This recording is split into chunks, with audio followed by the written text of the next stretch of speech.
บายดีทุกคนวันนี้มาพบกับซองดอกแคบ้านนาเขาจะพาทุกคนไปเบิ้งไปชมตลาดลาวเนาะว่า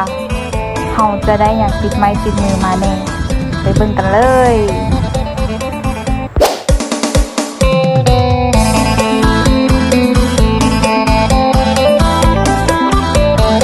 แล้วก็ฮอดสถานที่เป็นที่เฮาฮ้อยแล้ว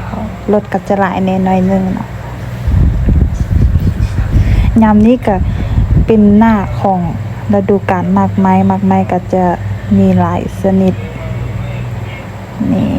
นี่คืออะโวคาโดเนาะมากไม้แต่ละชนิดก็จะ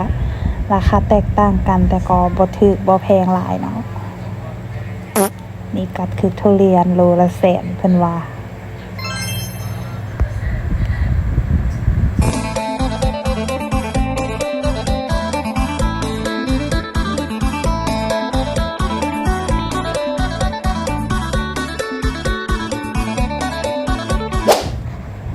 แล้วก็สิงงในนิดนึงเนาะเพราะว่าเครื่องของมันก็หลายแล้วก็อีกอย่างคนก็หลายนี่อันนี้ก็คือป่าน้ำของว้าวตัวใหญ่ขนาดเลยอันนี้ก็หน่อไม้จะมีหน่อไม้ต้มหน่อไม้ดิบเนาะ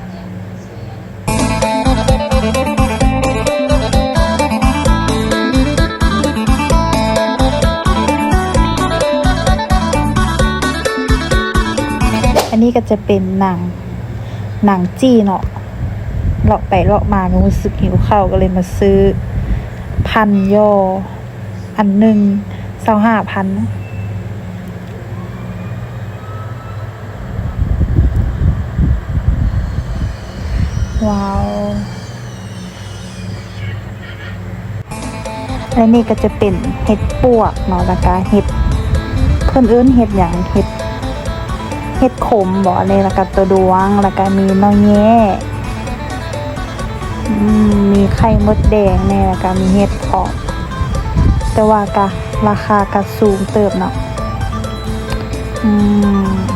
มีหลากหลายชนิดขนาดเลยมักไม้ยามนี้จะเป็นยามมักมันก็จะหลายในนึงนี่แล้วเราก็ได้เครื่องครบตามที่เราต้องการแล้วและคลิปเราก็จบเพียงเท่านี้อย่าลืมกดไลค์กดแชร์กด Subscribe ให้เราหน่อยเด้อบ๊ายบาย